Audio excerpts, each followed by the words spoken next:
Hi everyone, welcome to video number 2. This focuses on the sounds first approach used in CKLA.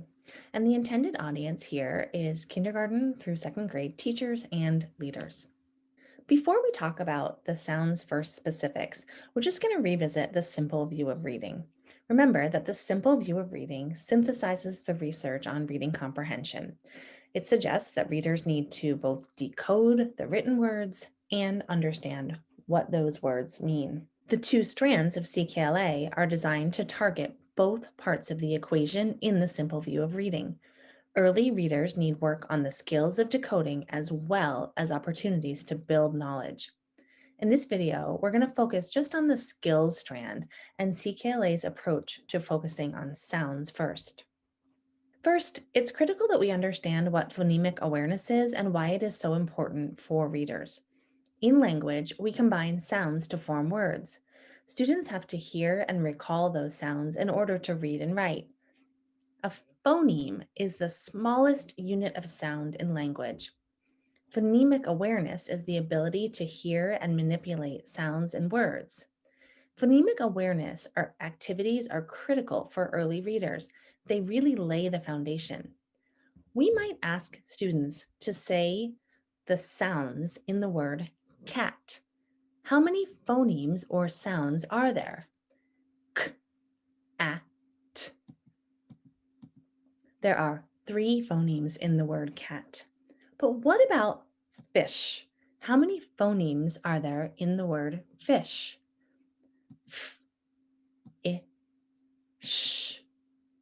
As proficient readers and writers, we know that sh is spelled with 2 letters, but that's one sound. And when we teach students to read, they need to understand the sounds before they can put them to print. In CKLA, beginning lessons emphasize phonemic awareness. Students learn to blend and segment the phonemes in a word and to practice identifying sounds in familiar words. I want you to watch this video in just a moment and think about what you notice about the way this sound is introduced.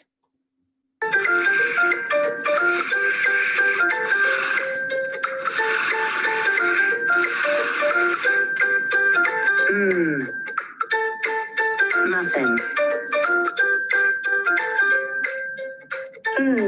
Muffin. Muffin. Let's say it together.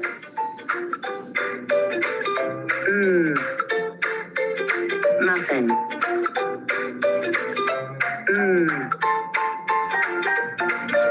Muffin.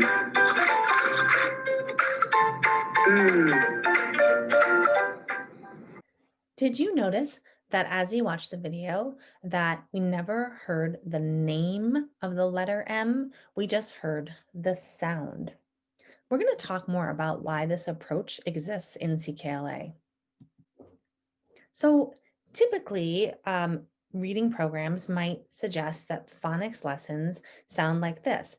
Teacher would say, this is the letter M. It says, what's the letter? What's the sound? And the reason that CKLA doesn't approach teaching sounds like this is because we don't want students to think that the letter says its name. Just think M versus G versus G, H versus. English is tricky, and CKLA differs in that it begins with a focus on sounds and then links those sounds to the spellings or the written letters. CKLA lessons actually avoid using the letter names in the early lessons of kindergarten. This can feel really strange for many of us who are used to leading with letter names, but the goal is to emphasize what is most important, knowing the sound values that the letters stand for.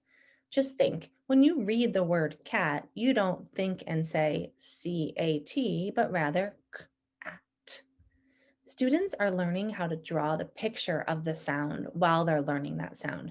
CKLA does connect letter formation to the lessons so that students can internalize the symbol for the sound.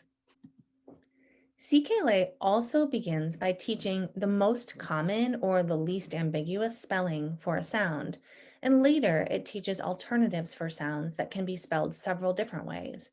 So in early kindergarten, students see the represented by the letter M in mat, and later in kindergarten, they begin to see the double M as in drumming. This keeps it simple at first and then adds complexity as students gain understanding and confidence. As students move through kindergarten and then first and second grades, they practice the sounds they've learned by reading decodable text. This gives students the opportunity to read stories that are completely decodable before reading text that contains many spelling alternatives. We hope that this video was helpful in explaining why CKLA chooses to introduce the sounds first. Thanks for joining us.